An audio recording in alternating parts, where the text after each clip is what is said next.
Hi, gorgeous soul, and welcome to Spiritually Empowered Podcast.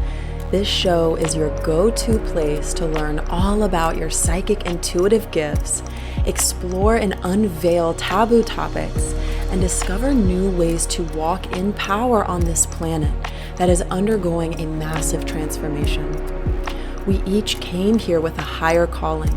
This podcast will catalyze you into yours.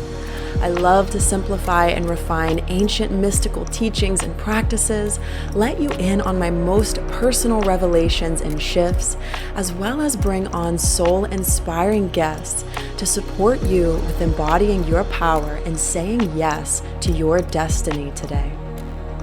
I am so excited to dive deep with you. Let's begin. Hello, Winged Alchemy family. I hope this finds you amazing today.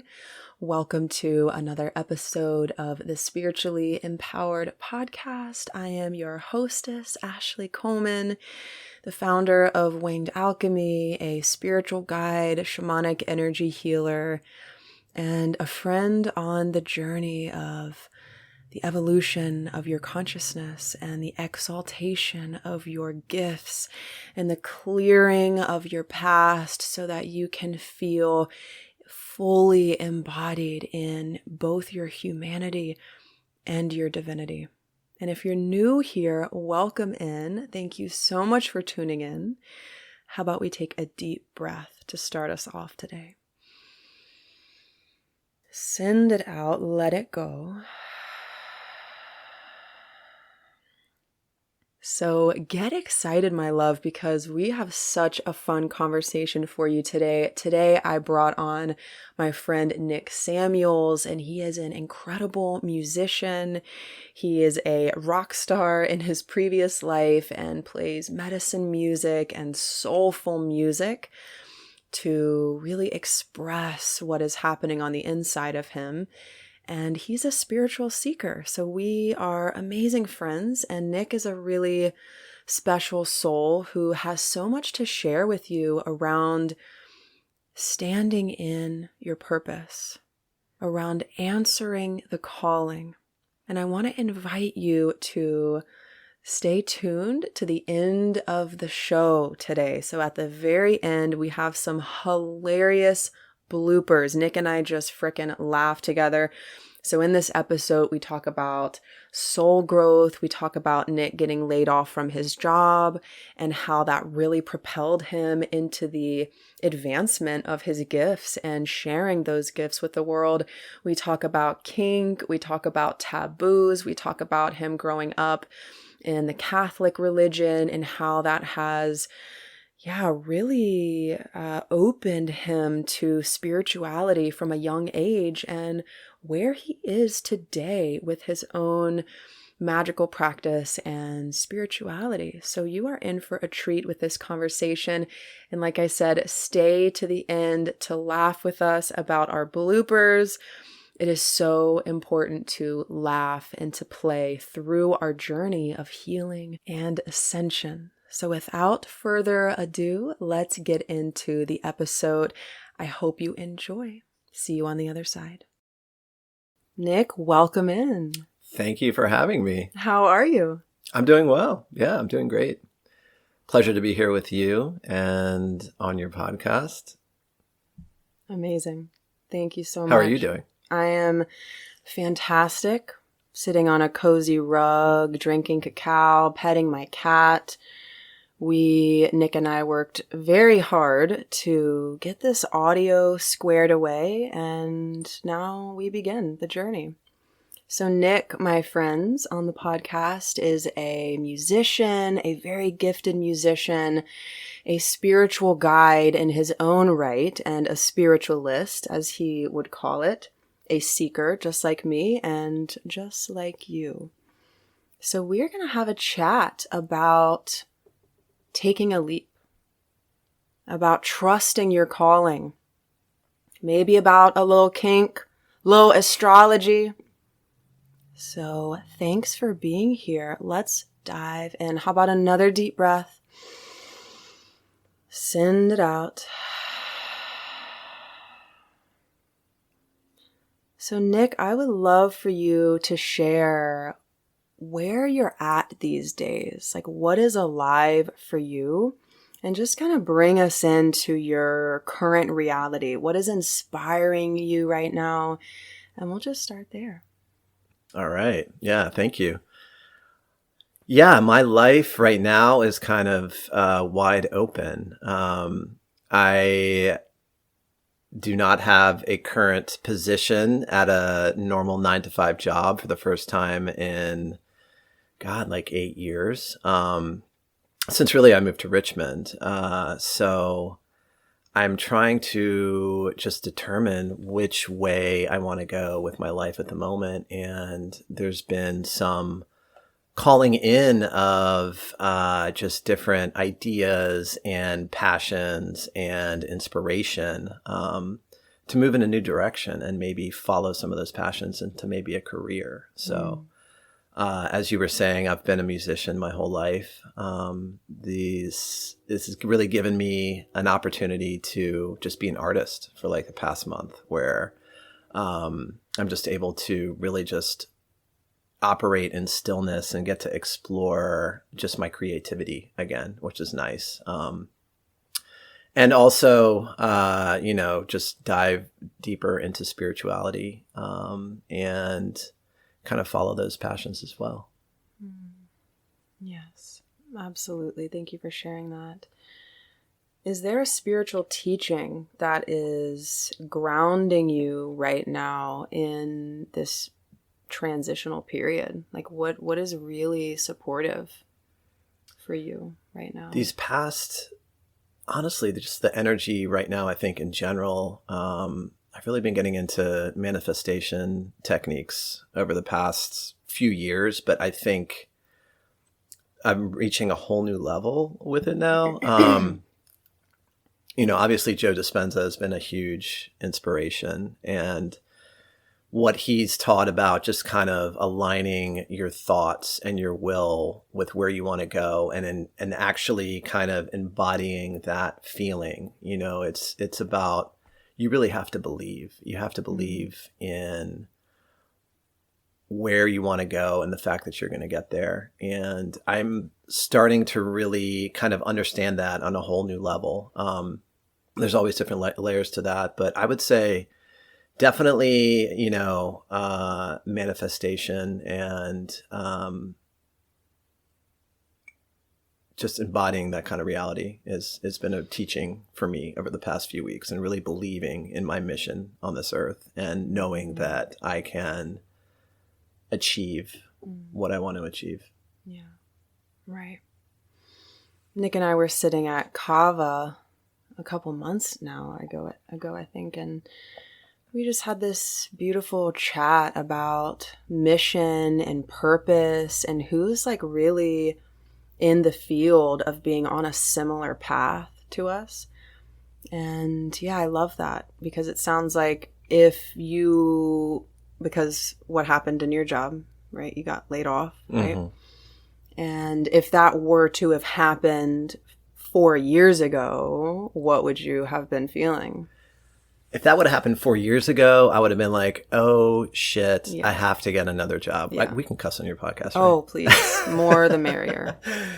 Yeah, just where I was at 4 years ago. I just, from every perspective in my life, my mind was just in the phase of, this is what I've got to do. I've got to get a new job. I got to do the grind. I have to keep up with the Joneses. I have to, I've got stuff I need to do, bills to pay, whatever. But I'm in a space now where I have some time to really just kind of relax and think about what my next move is. I don't need to rush into something else. And I had been thinking about leaving my previous job.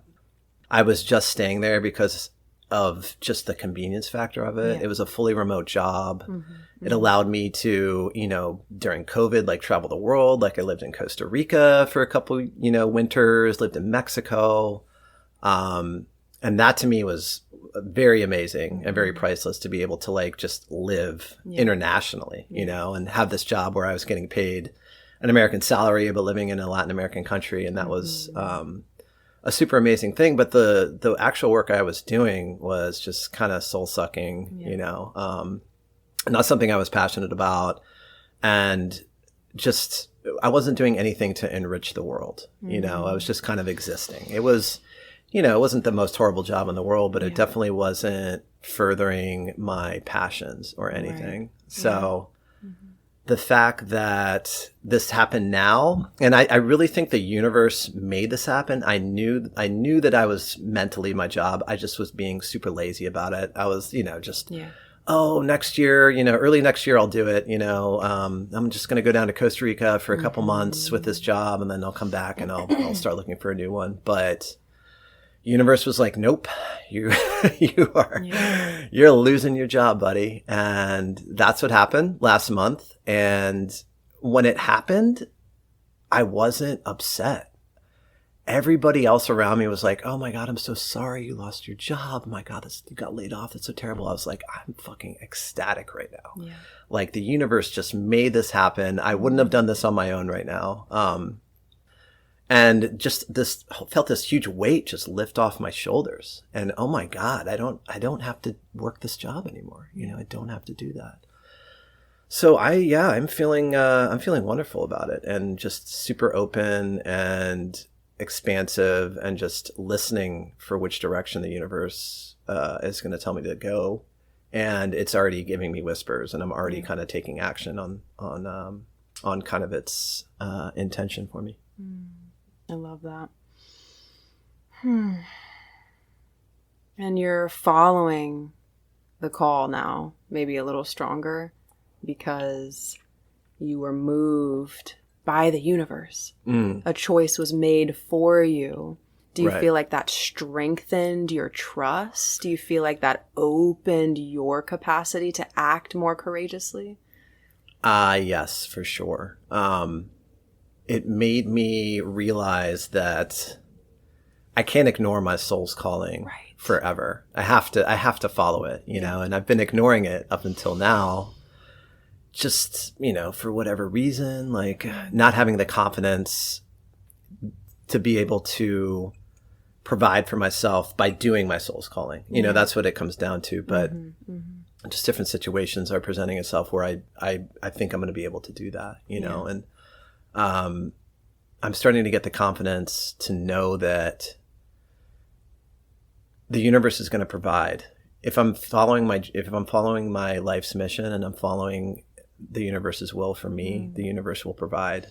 I will be taken care of. I won't be, out on the street or anything like that. So it's an exciting time for sure. It is, and it really feels like you've developed a trust over the years in that 4-year period, where if this would have happened years ago, you would have had a quickening, almost like a stress response. But where you are now, everything that you've done to shape your spirit and to build trust in yourself and in your version of God, like that's showing right now in your life. Like everything that you've done is showing, truly. It is, for sure. I love that. Yeah, thanks for the question. Yeah. Do you feel like, Nick, every soul has a calling?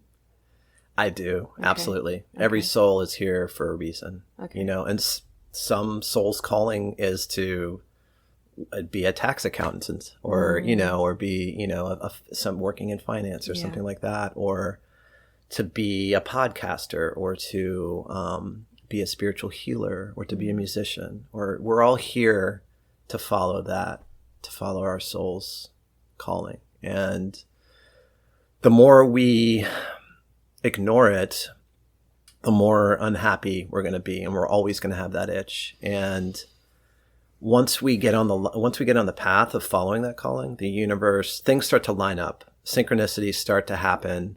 The universe is wise in that regard, and it's going to give you signs along the way that you're following the correct path. So yeah.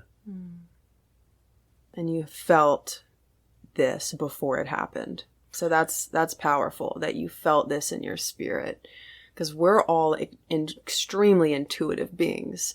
So I know in my past, I have felt when a relationship was ending before it ended. I mean, we each can feel in our emotional bodies and even in our bodies when there is a change approaching. So how does a person, I want to get into your story too, but I just want to follow this thread. What happens in your reality when you're not living according to, when you're not taking the brave step, right? Like, and what happened for you? Like, was your sleep affected? You said there was this itch, you felt like you were, because your experience is powerful because you were using your life force energy in a way that you felt was not benefiting society. And that inherently is soul sucking, because we don't necessarily have an infinite amount. I mean, we do in the other realms, but we only have a certain amount of energy every day. And so much of your sacred prana, your sacred chi was ushering or lifting a mission that you didn't believe in, right? Right. And I remember talking to you even a year ago about this. So to be sitting in this moment, sharing this is like very, very powerful. It is, yeah. Sorry, what was the question? I don't remember. Oh, what does it feel like when you're living Good work. Right. Yes. Yeah, it's just, you feel like you're just being dishonest with both yourself and with the universe and with others. You just feel kind of like a dishonesty and like a gnawing. And it's kind of like for me, it was just like a very dull, I don't want to say depression because that's too strong of a word, but just a very dull unease with my life. You know what I mean? Like, obviously there are people that work much more horrible jobs and are, in misery every day. It wasn't like that, like I was, working in front of a computer, but it was more kind of just like a dull boredom and kind of unease and knowing that I was just kind of going through the motions in my everyday professional life. Yeah. And the fact that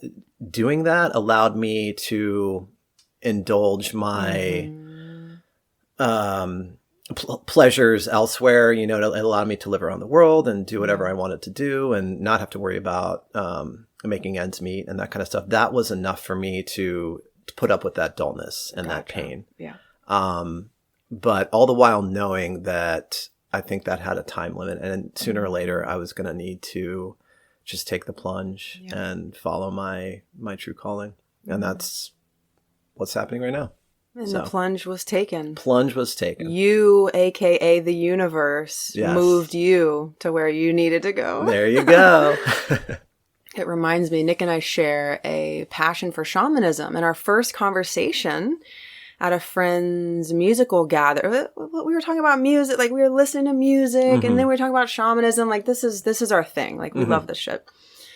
So we got into this big conversation about shamanism. And anyway, the core shamanic teacher other than the earth herself, Alberto Violdo, told this story of the baby eagle in the eagle's nest.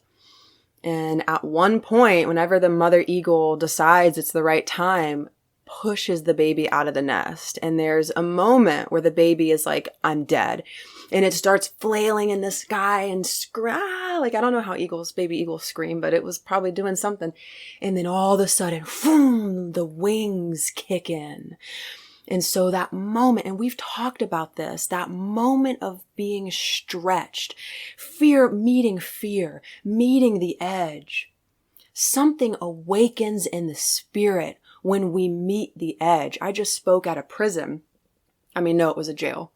This was yesterday. And I was probably thinking about our conversations of like you being a musician and you booking shows that were bigger than you thought were possible. And Nick and I have talked about the sacredness of meeting the edge. When you meet that edge and you're flailing like the baby bird, you have options. You can get destroyed by the wind, by the elements, or you can surrender to the wind, let the elements be an ally, And a part of you grows in the flailing. And that's like one of the reasons why we're sitting here together. We really share that. We are action takers. Listen, we're going to talk about his chart just a little bit. Aries. Hey, Aries. You wearing a red sweater? I am. Red sweater. Do you want to Perfect. see it or Sure. not? Yeah. He's passing me his natal chart. This is fantastic. So I want to go into your story, but this is such an amazing thread.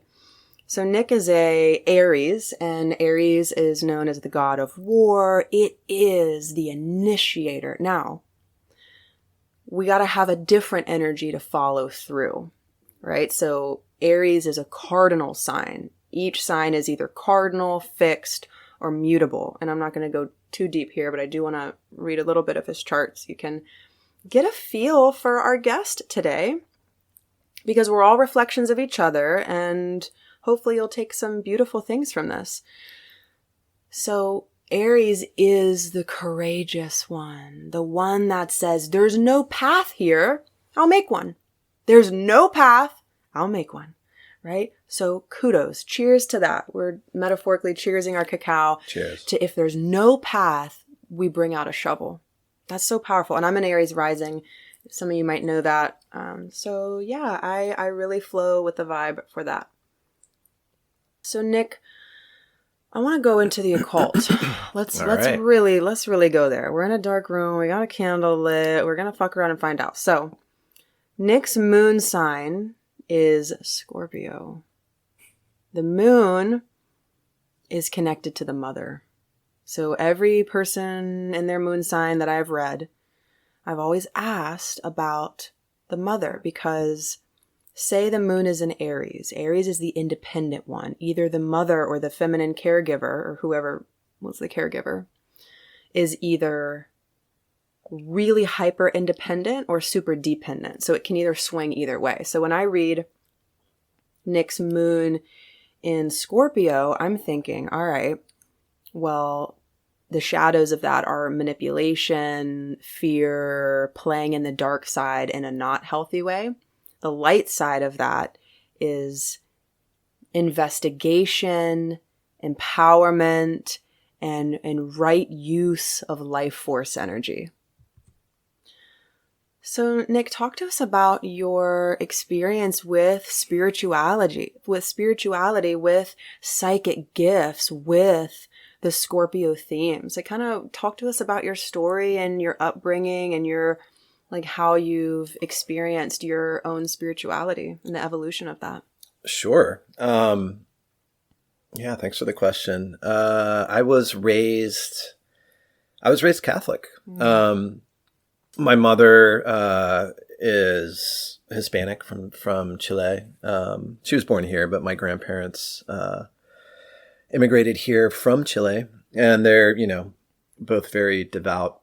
They were both very devout Catholics. So my mother was also Catholic. So we were raised Catholic. I went to Catholic school. And that's generally what I accepted about the universe and about spirituality and about God. I wasn't, super hardcore, whatever. It was just, in my mind, if you did good and you believed in Jesus and you went to church every week, then you were going to go to heaven. You know what I mean? And if you didn't, then you were going to go to hell.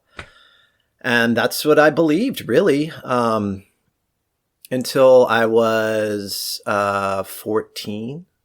And my friend offered me LSD, and I said, okay, yeah, sure, why not? Let's do this. And I took 2 giant tabs of that when I was 14, and I ended up having a massive Kundalini awakening where everything I knew about the universe was shattered in one night. I saw giant, like, mantis creatures coming to visit me in the darkness. I saw machine elves. I saw basically that we were all energy, and that we were the universe. We were God. Mm-hmm. I'd always thought of God as being separate, like up there in the sky. Mm-hmm. God's up there judging us and controlling things and setting things in motion. And what that experience made me realize is that we are God and we are the creators ourselves, all of us humans and, you know, animals and other life forms. We are God and the universe creating itself and just, you know, setting itself in motion.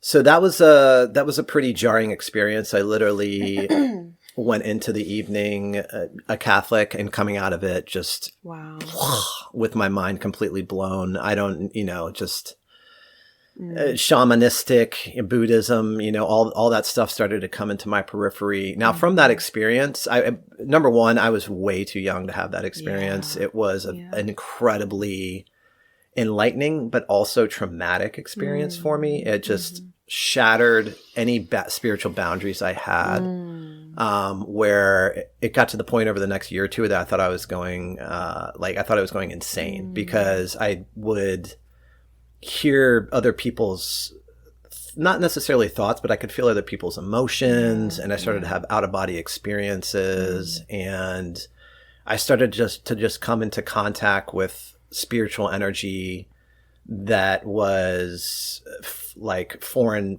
energy is the best way I can describe it. I could feel the spirits of plants, but also just like other astral creatures that I was not prepared to, not psychically strong enough to come into contact with at that point in my life. So basically I spent the next few years just kind of trying to shut myself down and shut down that just the huge, you know, 6th and 7th chakra opening that had happened. You know, I was just trying to attempt to close that. And so I did. And I kind of, after that experience, after I was able to close it down, I kind of just went into, I was in college, and I kind of just went into like a normal college mode where I was just going to keg parties and just like doing the college thing and, you know, just living a normal life, you know, going to football games and doing that whole thing and just kind of like my whole spiritual awakening. I was aware that it happened, but I just didn't really want anything to do with it because it was just too stressful. So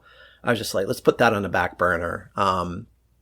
But I started to actually get really depressed. Like there was something that was like gnawing at me that I needed to deal with. And a lot of, I started to become also aware of just like some childhood trauma that I hadn't dealt with at that point. So that towards the tail end of my college years, early 20s, that's when I started to re-explore spirituality from a more, grounded kind of like Buddhist perspective. And that's when I started to really get into Buddhism and, meditation and just kind of more Eastern, like Taoism, Buddhism, just kind of more grounded. I was kind of still a little bit scared of shamanism because of what had happened during my teenage years. So I really was just getting into grounded, kind of like soberish, conscious, different modalities at that point. That was very grounding for me and very stilling and amazing. Towards my latter 20s, I started to started to re-explore shamanism, started to reread some of those Carlos Castaneda books, and started to get back into plant medicine, exploring some healing modalities regarding like psilocybin, and then later ayahuasca. When I got into my early 30s, I started exploring that, and my journey has been filled with that, but also still kind of the Buddhist and Taoist teachings as well. And I've reached a point where I've found a good equilibrium with it, where I don't overdo it with either of them, and kind of look at it from a real grounded perspective, because it's that kind of energy is very, very, very powerful energy, and can also be destructive if it's not used in the proper way. And you need to really approach that kind of stuff from a grounded perspective. And I feel like I'm at that point right now where I know what's good for me and what's not good for me. And recently I've been getting into just exploring some more esoteric teachings, like some more occult stuff and some more magic with a K kind of ideas. So that's kind of, I've got some interest in that area, some alternative Christian teaching, Christian mysticism, getting into like the Mary Magdalene teachings and like that kind of stuff. So that's kind of where my interest is now. Like I'm still like the Buddhist and meditation background, that's still there and still a big part of my life on an everyday level. Plant medicine's still there, still part of my life when I need it to be. But I'm starting to get into more just interesting historical, magic oriented, just kind of things. Just from it's interesting to me right now. So yeah. I love that. I love that. And just feeling into your soul's journey. Thank you for sharing that, and how, like I wonder if that 14-year-old, I mean, that was so young, right, to be blasted open.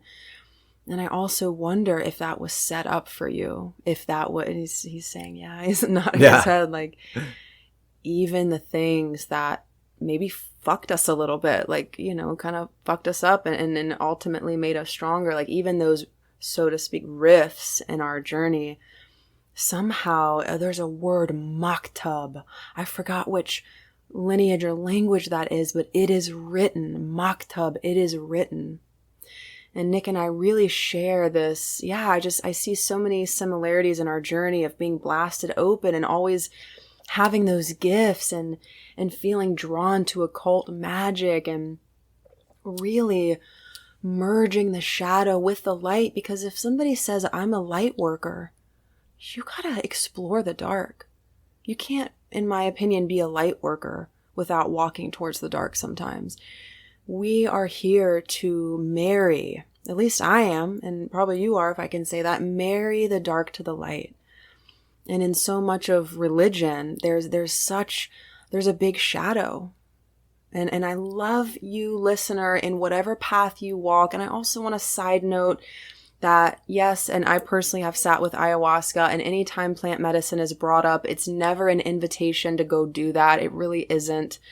This is some serious stuff, and not everybody's meant to do it. So just want to do a little disclaimer there that whenever it's brought up, it's not that this is the path, right? And I trust that you as a listener know that, but I just wanted to add that in.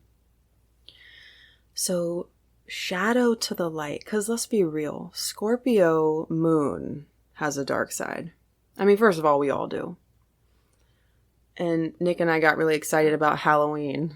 We went to the pumpkin patch and we went to King's Dominion. We just buddied up and had such a fucking blast. Go us.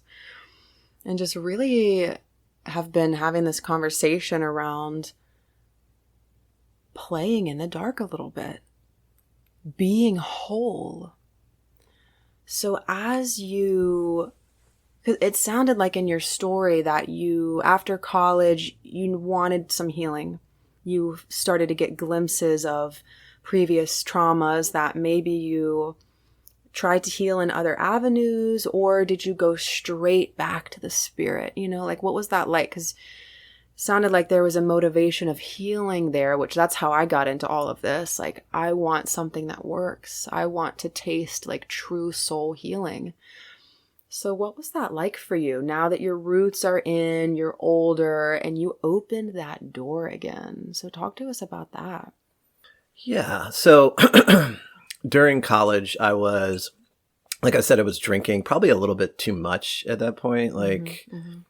For other college students, it's obviously normal, or it's quote unquote considered normal to go to keg parties a lot in college. But I was probably drinking more nights a week than I should. Mm-hmm. And that was affecting my mental health. And I was depressed. I was not sleeping very well. Mm-hmm. At one point I was sleeping maybe 3 or 4 hours a night. Mm-hmm. I had massive insomnia.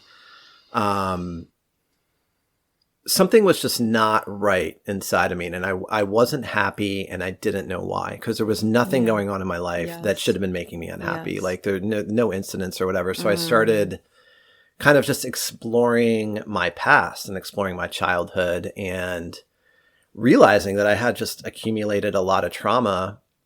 And this was, I guess, right around the time that PTSD was starting to become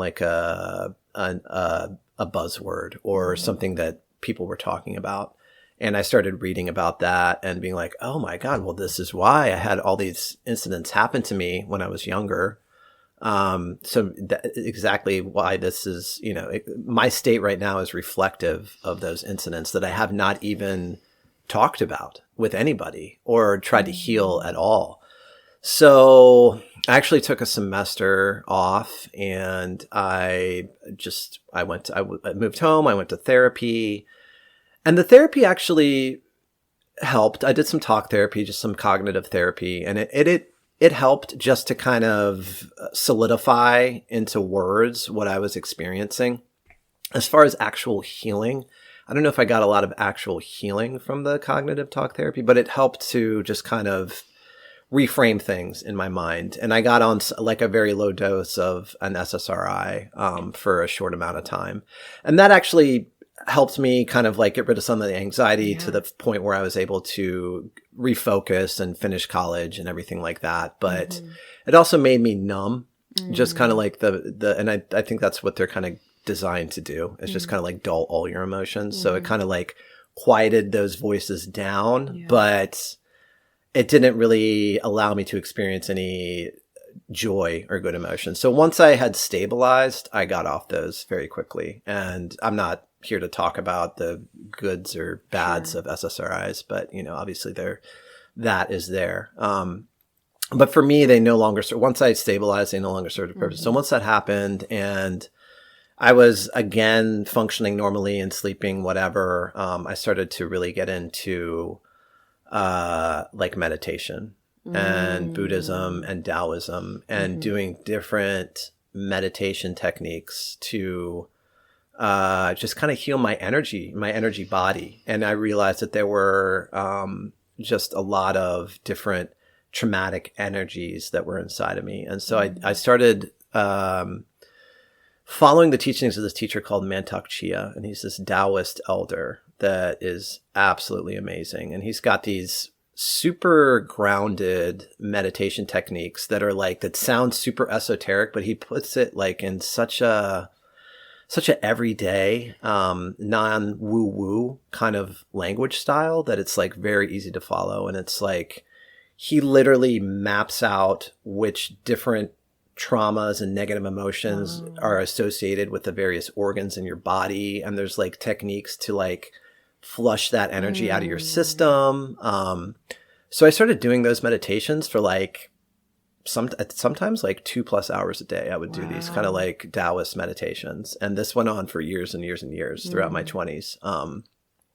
And I was able to really get familiar with just kind of the energy system of my body, and almost kind of like map it out and see where where those kind of like blockages lay, and kind of through these meditation techniques, which involves various kinds of breathing and focusing mentally, like moving this energy around your body. And through these techniques, I was really able to heal a lot.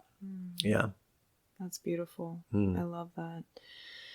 Yeah, mapping out our energetic matrix, or our energetic anatomy, as I like to call it, because that's exactly it. Things can get lodged in the energy, and the energy body is a reflection of the physical body. It's the story keeper. It has everything in it.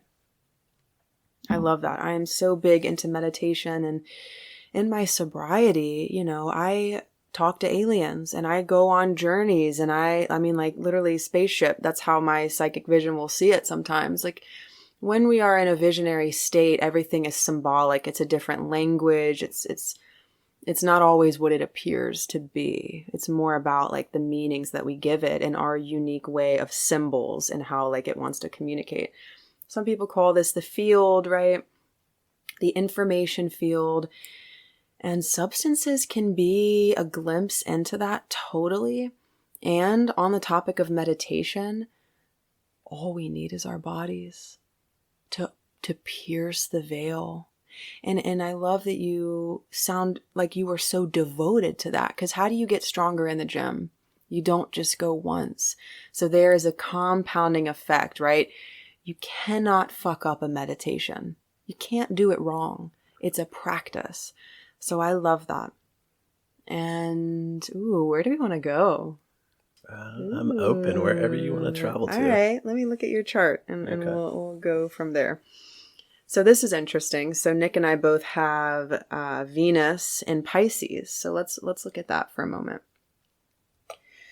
Venus is it's actually your receiving pole. So it's how you receive in life. It's also what you value.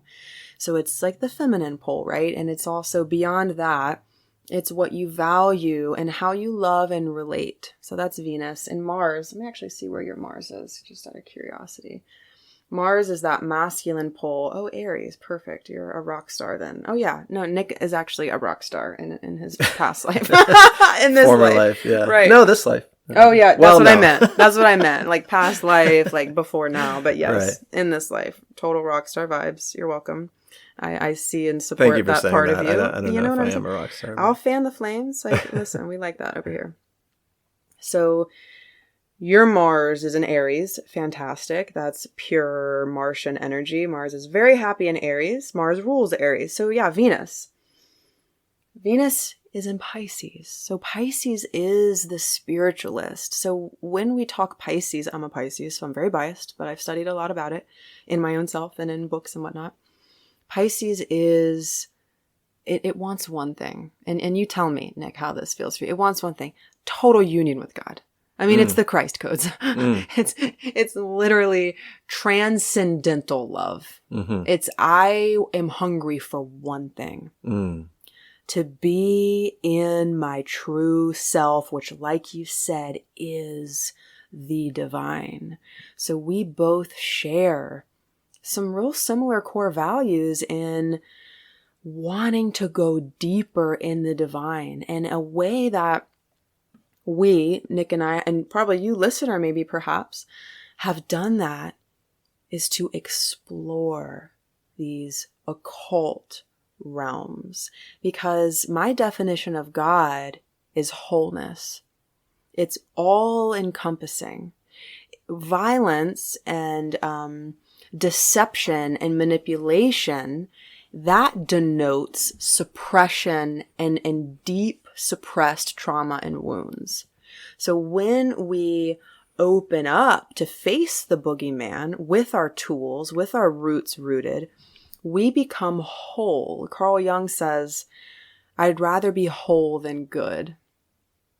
I have to say, well, if you have a praise kink, you still might want to be called, you're a good girl. Which that's totally me. I know, I just have to bring it in. It's just fun. Like, I love to bring it in. Anyways, I'd rather be whole than good. So what does a cult mean to you?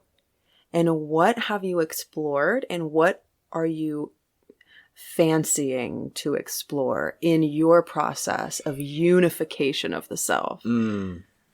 Yeah, I feel like I've done a bulk of my growth exploring the shadow. Yeah. Exploring my shadow. And later, once I felt like I had become fairly comfortable with my own shadow, I started exploring my ancestral line's shadow through various methods. And that, to me, once I got comfortable with just that kind of energy of darkness that's like shrouded, those uncomfortable emotions, like, wait a second, like this happened and this happened and this happened. And we have, I still exploring some of the resentments I had towards various people, that anger that was never expressed and that hurt that was never expressed, like exploring those shadow feelings. And eventually, like, expressing that anger, really going into it for, for years and years and years. And that's something that I explored. I lived in that anger for a while. Like we talked about, I'm a musician. And for, God, probably like a decade, most of my music was angry. Like, most of the stuff that was coming out of me was either angry or aggressive or just kind of like violent in a way. Yeah. And that's what I needed. That's what I needed at the time. You think about catharsis, like really kind of embodying that. And you have to feel those feelings before you can process them. Yeah. And I felt them, and I really went into that. And it reached a point where I finally processed those. I processed not just through music, that was a huge help, but also kind of just conversations with various people, thoughts, thinking, going into meditation, and really kind of like embracing that anger and feeling that anger. And that doesn't mean obviously like acting on some of those urges to like physically attack people or, do that kind of stuff, or even sometimes even like yelling at people, although there is a time and a place for that. It doesn't mean necessarily that you have to do that, but you have to feel it and process it in a way. And becoming very comfortable with those emotions was a necessary step for me. And I would say also just becoming comfortable with just desires and urges that aren't, necessarily, I guess, quote unquote, normal or conventional or accepted in society.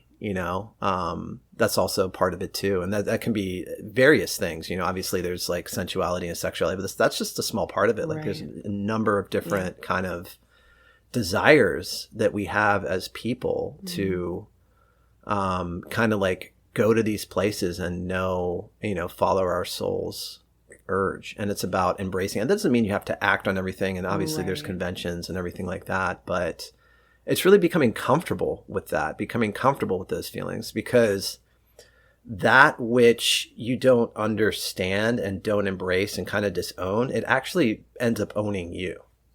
Like it really does. And that will control you. And you can see it throughout the world. You can see people that are controlled by these feelings, and I don't know, going into, examples of that's probably too long of a windy path, but, you see it all over the place in various countries and in our own country, so, Mic drop. I'm over here like, I was trying to be silent. Yeah. I love it. And I couldn't have said it better myself. That is what got me here. A large piece of what got me here today. And I love that your music expressed that, because energy wants to be felt. A lot of us are deep thinkers, right? And it's like analyzing the emotions. Emotions don't live in the brain. They're in the body. We got to move. And I'm looking at your chart and I'm like, yeah, anger, Aries, like that's, and we all have that, right? But for me, I feel like, yes, anger and really like deep sadness, like there's different emotions that we were sort of shamed for growing up that are more like in the shadow. But I love that you shared expressing it, especially with music. That's so powerful that you let that through in a conscious way. And that's kink. That is, and if you're a longtime listener, or even just, I don't know, the past like 5 episodes, you probably know that I have been fascinated with power dynamics. And I've even said Dom words, and I don't know what I've said on the podcast, but I'm pretty damn sure that I've brought this up. It definitely gets brought up in my programs because it's so taboo. And this right here, Winged Alchemy, this room is a safe place, a loving place to be your full self. When I run a program, when I open doors to things, I'm like, I want all of you. Show me all of you. Like, that's hot to me. And not in like a weird way, but kind of in a weird way. Fuck it. I mean, I'm going to own that. We are whole beings. And if we desire to be spanked with a spatula, talk to us about it. Should we tell the people what we've done? The good people. It's your podcast. All right. I think that's the hot spot. So let's go there. So Nick and I got invited to a party that is not a sex party, but we've been it's just full of play. Like this whole thing of kink and this whole like world that we've been kind of parallel exploring, you know, Nick and I, is full of play. It's full of unshaming. So we went to this party that included no open genitals, nothing like that. Is that weird to say? Am I being weird? No, there were rules. There were rules. Okay. I have no interest in going to a party when everybody's clothes is off and there's open sex. And I have no interest. That's right. Sacred means a little bit secret, like keeping something within. I love that. And I've just had this feeling of, I kind of want to whack some people. You know, I kind of have this like inner feeling of, I want to see what that's like to flog somebody. And I've been joking with my good friends, you know, if you know, yeah, she wants to be flogged and flog a little bit, like no shame here. And so we get invited to this party. Of course we manifested it. I mean, come on, like it's just what you desire. The strongest manifesting power is unshamed desire. The strongest.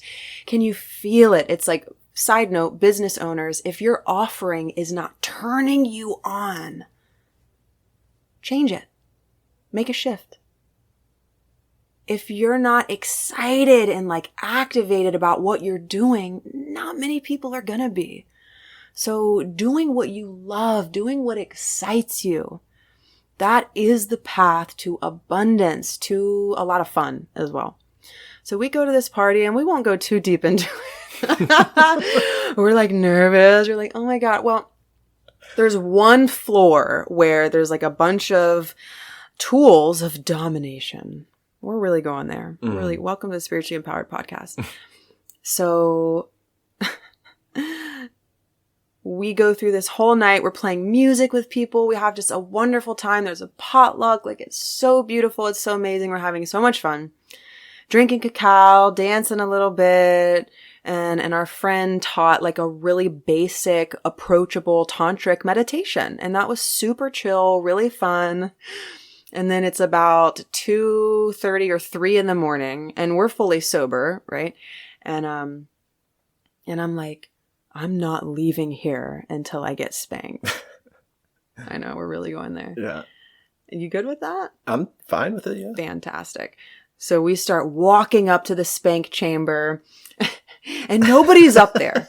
Nobody's up. Well, 2 people were up there and nobody was playing with, I mean, these instruments of mass destruction, I'm kidding, but these instruments on it, there were thousands of, I mean, that's quite a setup. They're pretty intense. They were intense. Mm-hmm. Tons of things. And we go up there and we're like kids in a candy store. I mean, this is called erotic innocence. And it's a really, really important quality to stoke in yourself, right? So we were up there and like, oh my God, look at all these tools. And I look at Nick and I'm like, Nick, I think you're going to have to whack me with this. Because nobody else was up there. And listen, I'd rather a friend do this. Like we know each other. Like that's fine. So we did that. And yeah, we played around with like some of the things, like fully clothed, like pure erotic innocence. And it was so much fun. We both really enjoyed it. And then we just got, I felt expanded. A couple of days after that, I was like really fucking whole. Like I still am. I just felt like really empowered. And what do you want to share about it? Yeah, I felt the same way. You know, I was, like you said, we were kind of like kids in a candy store, like at the, you know, in that room. And I had never really explored any of that stuff. And yeah, it was good. Just kind of like getting out of the comfort zone and just, you know, using some of those items on each other and just kind of like, let's just have a good time. You know, this isn't, you know, obviously nothing crazy was happening. And yeah, to me, like I didn't think that I really would like it. I kind of was just kind of like, agnostic about it. Like it wasn't something that I was like a big no to, but I wasn't ever like drawn to it. But I was like, you know, we're here, let's try this out. And I ended up really getting a lot out of it. Like it was healing in some sort of unknown, strange way for me. And you, it seems like too. So yeah, I was a big fan of it, you know, and then, yeah, obviously there's a lot of different items in there and different things happen with right. other people. But yeah, it was an interesting night, and I'm glad that we did it. I'm glad that I twisted your arm so that you would go with me. Make me go to the sex party. Oh my God, you said it live. Listen, y'all, this is a Nick and Ashley conversation right now. Thank you for being. You did not. I wanted to go just as much as you did. That's all jokes. Good times. It was good times. I'm proud of us. Me too. So we are walking embodiments of fucking around and finding out. It's on the whiteboard. I mean, honestly, we have a whiteboard right in the corner that says, Nick Samuels, fuck around and find out. I was like, we are just children together. And I also want to add that, like, we didn't do anything that we didn't want to. You know what I mean? Nothing, like, you know what I mean? And I feel like that's really important. Like, we both were like, everything that's happening is fully consented and whatever. So nothing, we didn't have to pull each other's arms or like coerce anybody or absolutely into doing anything. So that is key because in order to know what you're a yes and a no to, I feel that you've got to be anchored in your root chakra. You've got to be grounded in your base and in what you desire. This is like it's an attunement to a personal desire. And that's why there's one of the reasons why I have appreciation for kink in general. I'm just like umbrellaing it right now, because in order to even in the invite, it was like, if you don't know how to say yes and no, like, please stay home. And that was like not intimidating, but it called me forward. And I'm learning this day to day in my relationships is, what am I a yes and what am I a no to? And I feel like that involves like a grounding. Would you say so? Totally. Yeah. I think that putting yourself in environments like that can like reinforce that, you know, and the space was held very well, I thought, by a good friend of ours. Yeah. Yeah, totally agree. Cheers. Mm-hmm. Oh my gosh. So fun. So my beautiful, amazing listener, thank you. And what are you being drawn to in your life? Where is the baby bird in you ready to be tossed out of the nest? Because too many people wait.